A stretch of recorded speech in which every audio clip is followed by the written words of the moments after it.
Saudações, pessoal. Aqui a gente vai falar sobre a segunda parte do conteúdo de tratamento de erros. A gente vai se aprofundar um pouco mais nessa parte de exceções, tá? Então eu quero comentar um pouco sobre alguns conceitos adicionais aí que a gente não viu no vídeo passado, né? Então vocês percebem que esse é um conteúdo bastante denso, né? O vídeo já ficou um pouco longo, né? E a gente resolveu quebrar em dois essa aula aqui, tá? Então tem a parte 1 e aqui a parte 2, beleza? Então, pessoal, antes de qualquer coisa, vocês viram ali que nós temos alguns tipos de exceções diferentes ali, né? Tem a parte das aritméticas, tem a nossa exceção ali que a gente criou, né? A exception, aí também nós fizemos um teste com a runtime exception, né? E o que muda dentro disso daí, pessoal? Nós temos uma infinidade de exceções no Java, tá? Tanto das bibliotecas padrão, que já vem com a ferramenta, com a API, e exceções definidas por outros programadores. Então, se você vai trabalhar, por exemplo, com banco de dados, vão ter exceções próprias do banco de dados lá que não vem no padrão do Java, né? Mas, enfim, é a forma como se trabalha, tá? O que nós precisamos ter noção aqui, existem duas classes principais de exceções, tá? As verificadas e as não verificadas. Eu já falei sobre isso no último vídeo, né? São aquelas que te obrigam a usar try catch e as que compila sem, só que aí o erro pode ocasionalmente explodir ali e travar teu programa, tá? Então o que nós precisamos saber? A mãe de todas as exceções é a exception, tá? Todas elas fazem parte da família throwable aqui, tá? Mas todas as exceptions, elas de alguma forma derivam da classe exception, tá? Essas são as verificadas, são aquelas que você tem que colocar try catch, tá?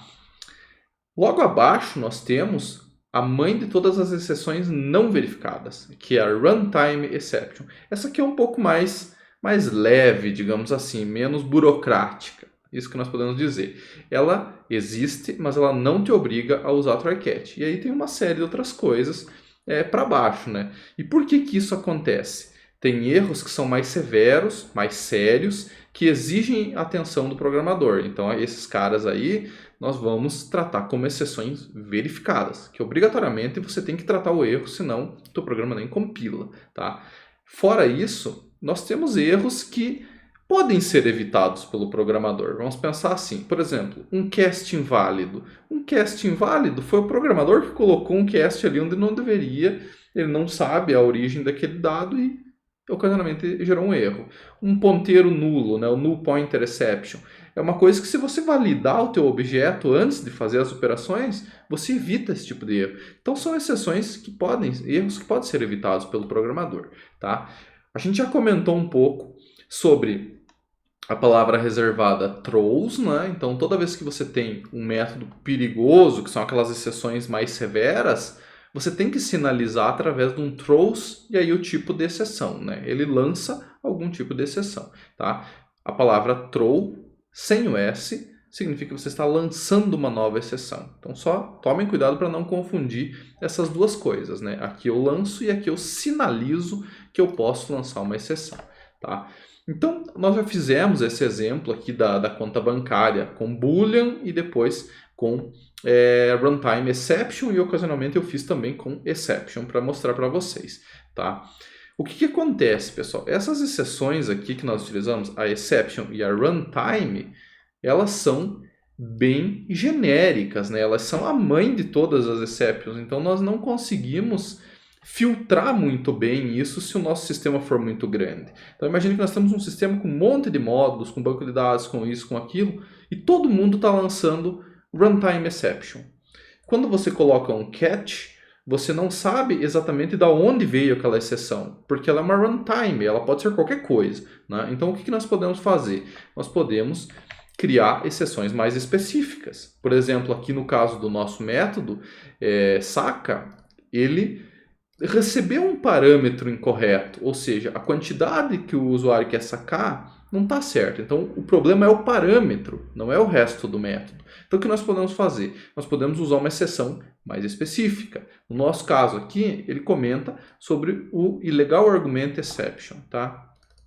Então, eu posso simplesmente mudar isso aqui, ó, illegal argument exception. Agora ele até deixou cinza aqui, porque essa daqui é uma exceção não verificada. Então eu não preciso mais do try catch obrigatório ali, né?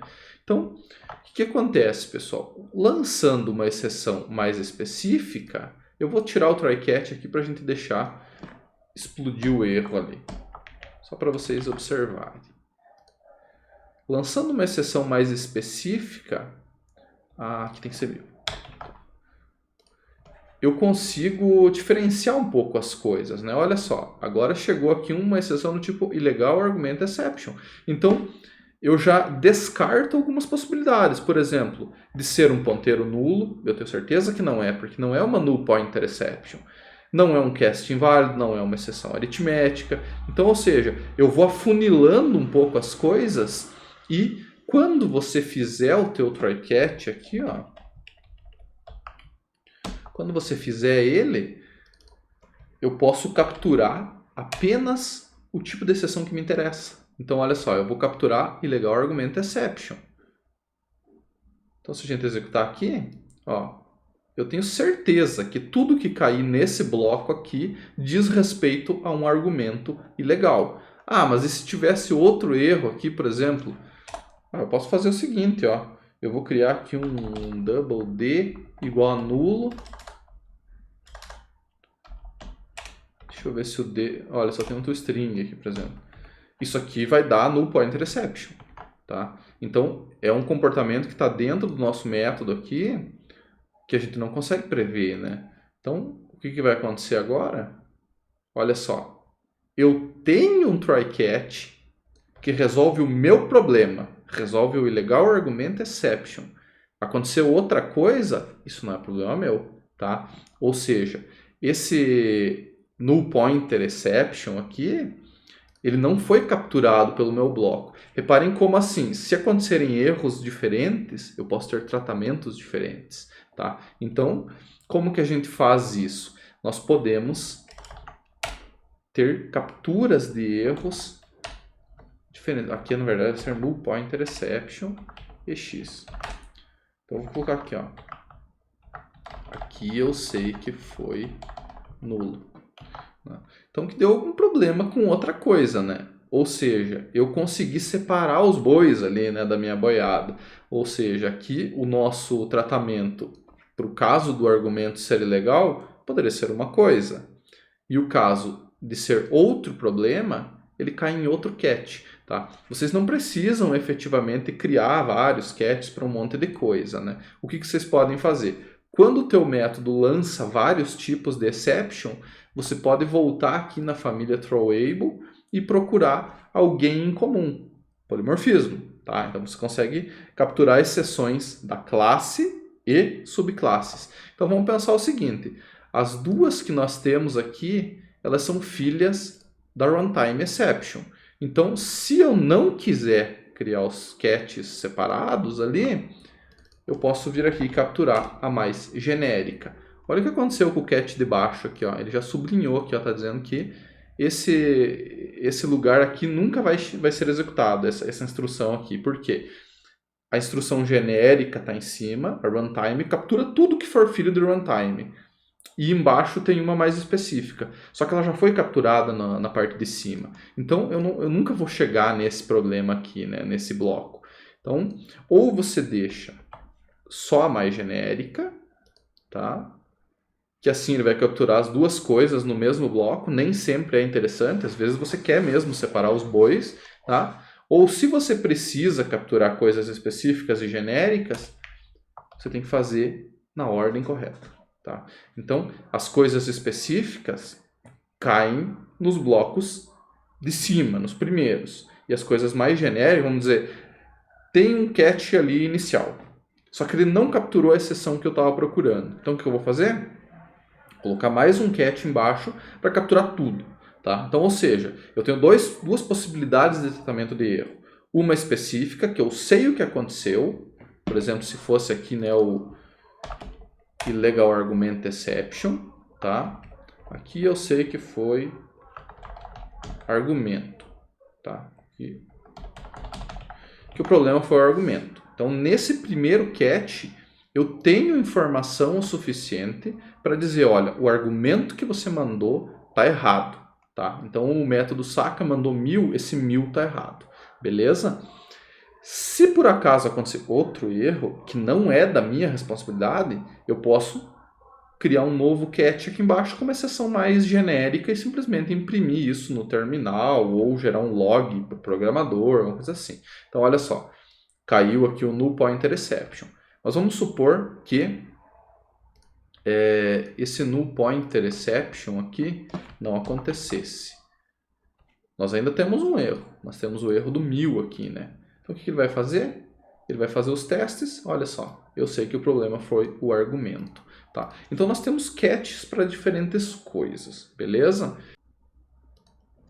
Pessoal, e visto que nós temos esses catches que capturam coisas diferentes, nós podemos pensar em otimizar um pouco essas nossas exceptions. Tá? Então, vamos pensar o seguinte. Eu vou tirar essa questão do runtime exception aqui, eu já demonstrei que nós podemos ter vários catches diferentes, né? Mas vamos pensar o seguinte, olhando o questionamento do slide aqui, né? Nós temos uma solução ali que tem um bloco try-catch, e agora vamos pensar o seguinte, será que aqui na classe main eu estou fora da conta bancária? Será que eu consigo dar uma mensagem para o cara nesse nível de detalhe? Olha, impossível realizar o saque. O seu saldo é 100 e o valor desejado é 200. Então, se aqui fosse 200, por exemplo, né? Então, isso aqui seria um saque impossível, né? Vamos tentar executar aqui. Ele ficou menos 100 o limite aqui. É porque eu coloquei um limite de 100. Deixa eu colocar o limite 0 aqui, que acho que era o que o slide tinha. Tá? Então, não tem o limite. O que vale é só o saldo. Olha só.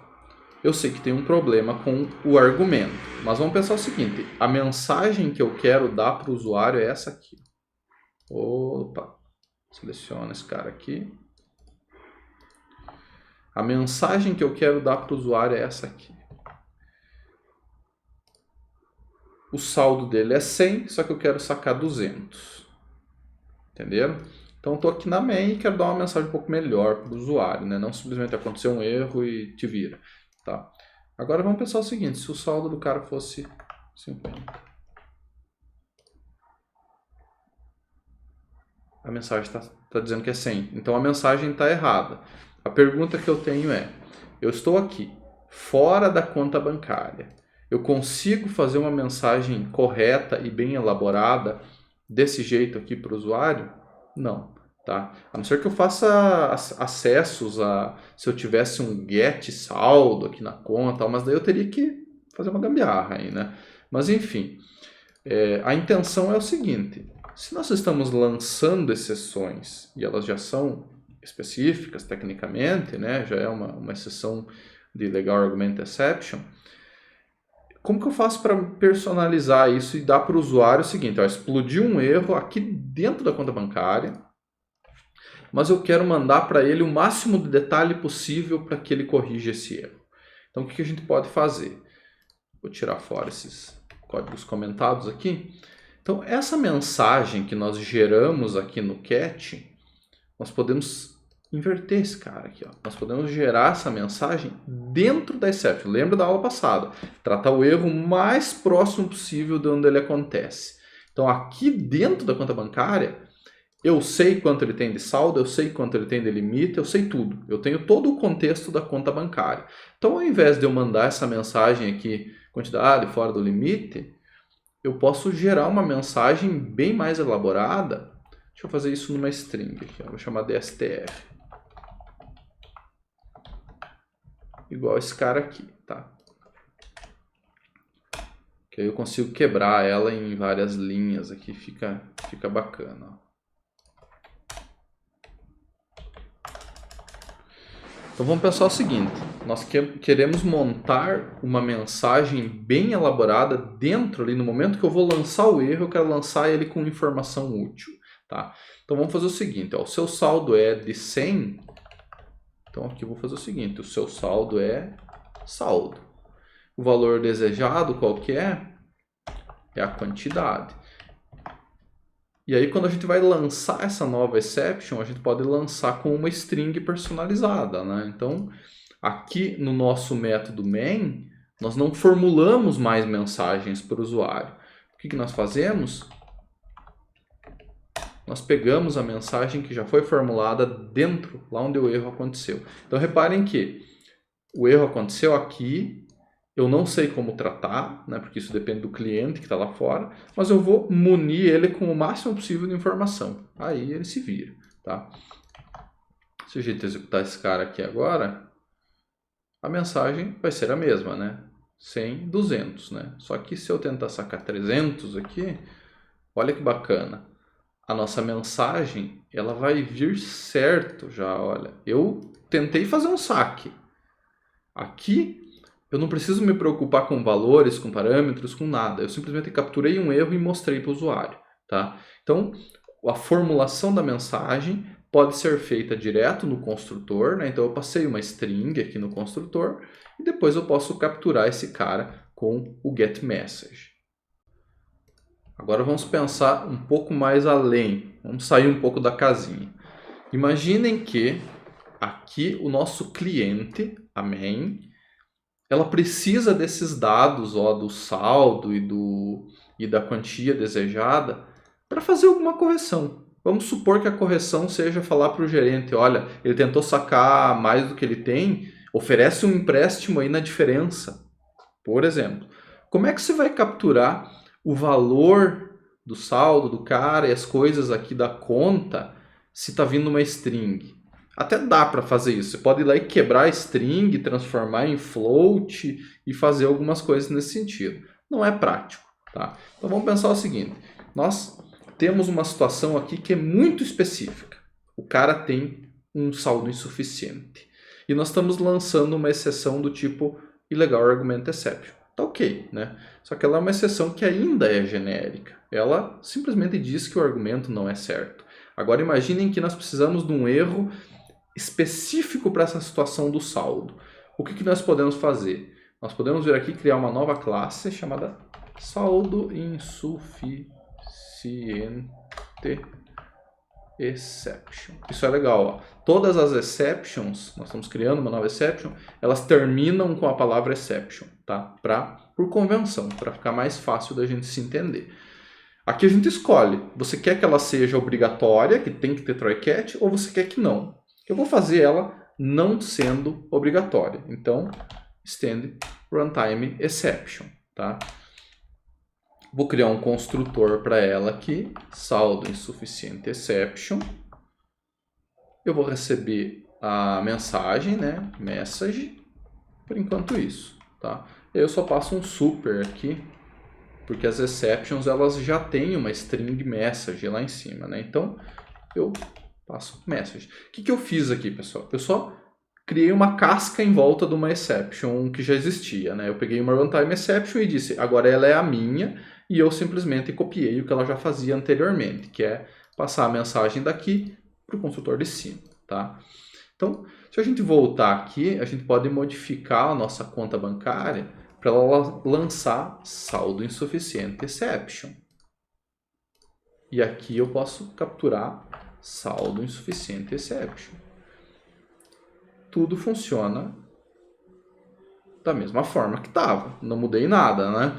Só que tem um porém. Agora, eu não estou mais suscetível a falha nenhuma de capturar a exception errada. Então, se for null pointer exception, não cai aqui. Se for illegal argument exception, vamos supor que por algum motivo tenha esse tipo de exceção no nosso sistema. Não cai aqui. O que cai nesse catch aqui? Só coisas relacionadas ao saldo. Mais nada, nenhum outro tipo de erro cai nesse bloco que eu selecionei aqui. Tá? Então olha só como a gente afunilou o problema. Agora nós temos certeza que o cara vai estar tratando de saldo insuficiente quando acontecer um erro e cair aqui. Beleza? Olha só que legal que ficou. Qual que é a vantagem da gente fazer isso? A mensagem está sendo passada igual antes, né? Não mudou nada. Tá? Só que nós podemos colocar mais informação na nossa classe. Isso aqui não está no slide, tá, pessoal? Isso aqui é um conteúdo a mais. Eu posso vir aqui, ó, private, vamos colocar aqui saldo, também vai ser double. E vamos colocar aqui, ó, private double, quantidade desejada, né? Vamos deixar quantidade, que era a mesma coisa que tinha no saldo lá, né? Vou fazer o seguinte, eu vou colocar no construtor. Quando eu vou lançar um erro assim, eu quero que vá junto o saldo e a quantidade. Para quem receber esse erro, ter essas informações, tá?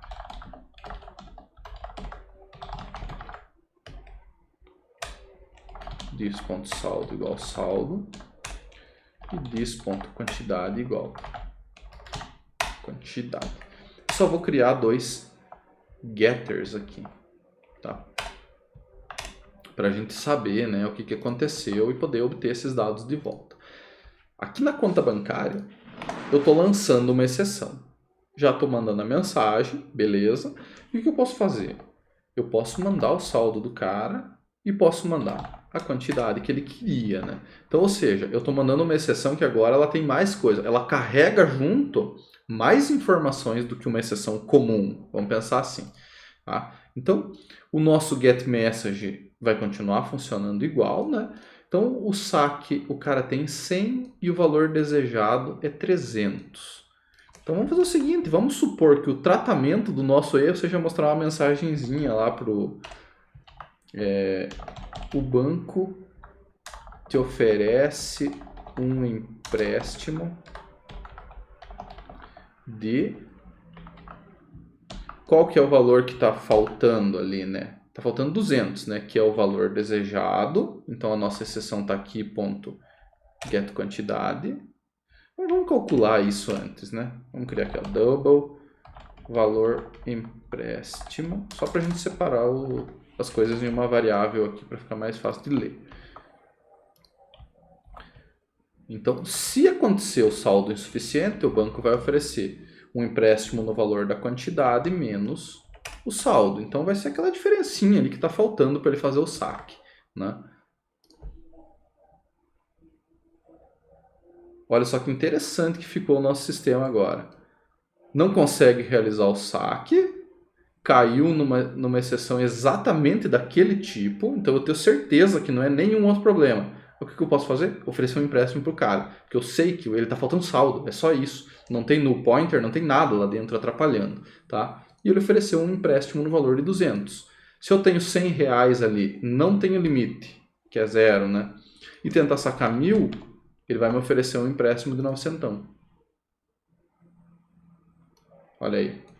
Entenderam como é que a coisa funciona? A exception, ela explodiu o erro, foi capturada aqui na main, e aqui dentro nós conseguimos tratar esse erro. Como que a gente tratou? Oferecemos uma solução para o cliente. Quer um empréstimo? Não quer. Se ele não quiser, tudo bem, o erro foi resolvido. Não deu certo o saque, ele não quis o empréstimo, o erro está resolvido. Se ele quiser, ele vai chamar outro método, empréstimo lá, e vai fazer o que tem que ser feito.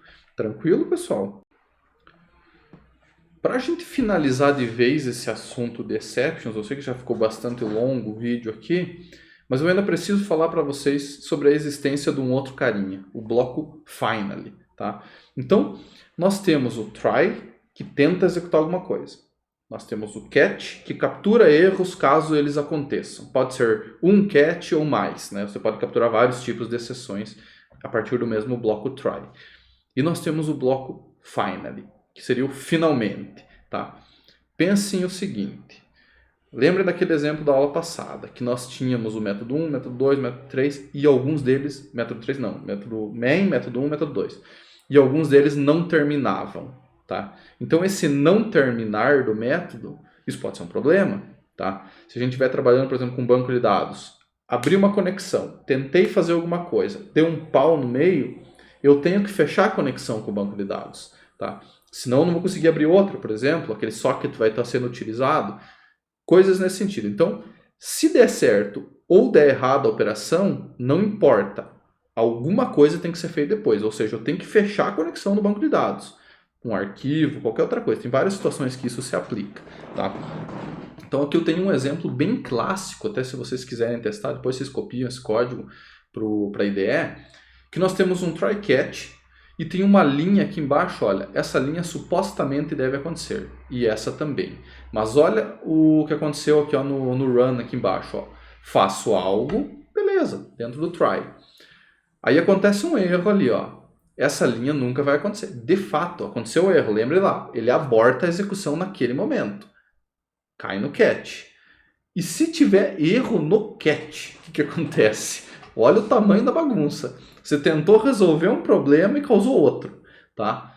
Não tem outro catch para capturar os teus erros agora. Então o que acontece? Esse método main ali inteiro é abortado. Então o que aconteceu? Se nós tivéssemos instruções depois, por exemplo, essas duas linhas aqui em vermelho, elas não executam, tá? Se isso fosse um banco de dados que precisasse ser fechado, ele não seria fechado, tá? Então nós temos o finally, que resolve esse tipo de problema. Ele é aquela chance lá no finalzinho. O Java tentou resolver um problema, não conseguiu e o programa vai dar crash. Ou, enfim, vai ser resolvido de outra forma o erro, vai deixar o programa encerrar e começar de novo, né? Se você tem coisas que têm que ser feitas para dando certo ou não dando certo, que são aquelas coisas que sempre têm que ser executadas, coloca elas no bloco finally.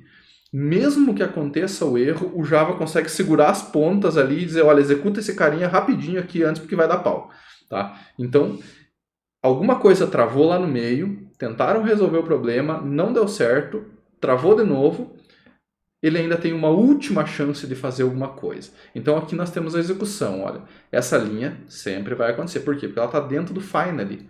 O catch deu erro. Eu tenho um throw new exception aqui dentro do catch. Então eu estou forçando outro erro.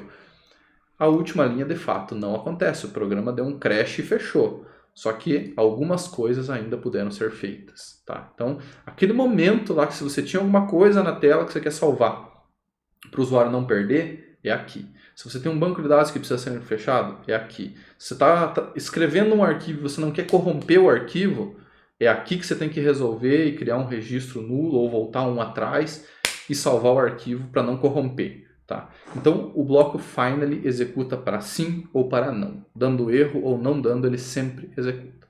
Beleza, pessoal? Eu não vou avançar muito mais aqui. Vocês já têm os exemplos, já têm exercícios para vocês implementarem.